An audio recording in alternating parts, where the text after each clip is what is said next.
So, in case you didn't know, I'm going to assume that you didn't know.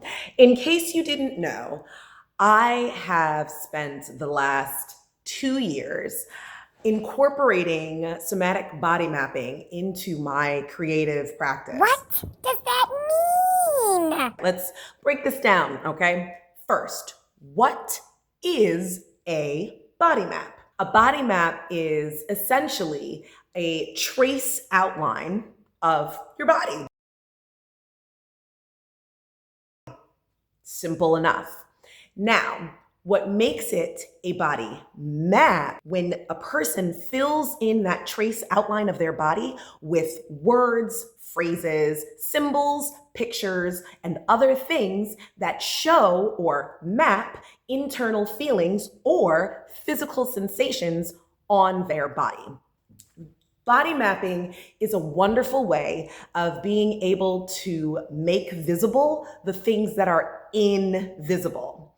I chose body mapping because there is so much that happens to Black American women. There's so much that happens to all of us that is invisible, but definitely leaves a physical and emotional impact. And those physical and emotional impacts affect us in ways that sometimes we're not even aware of. We've just disconnected ourselves from our bodies so that we can kind of lessen the trauma, lessen the blow of the trauma that we experience. But there's all sorts of psychological terms for what I just said.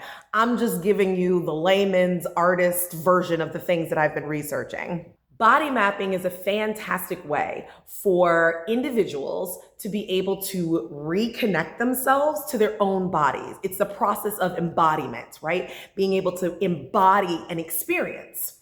That seemed like a perfect technique to incorporate into acting preparation.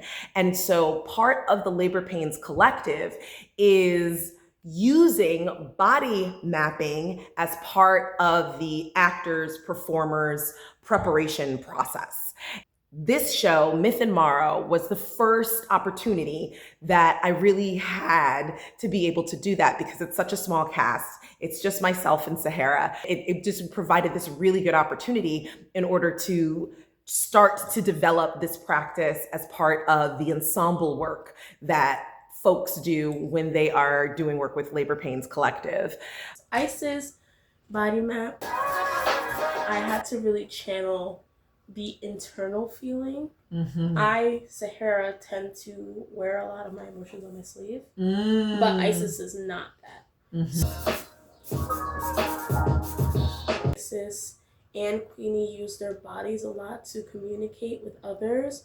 I wanted to show that in the separate areas of the body. Were there any insights into your character that were revealed doing this exercise? This one.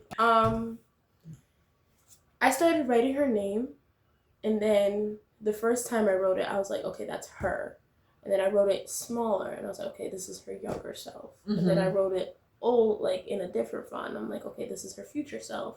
And because of the conversation of having her as the younger cousin, sibling person, it reminds me of how, because of the person who's above you or the older sibling already has everything established, you automatically have to go underneath that. So you don't really know who you are.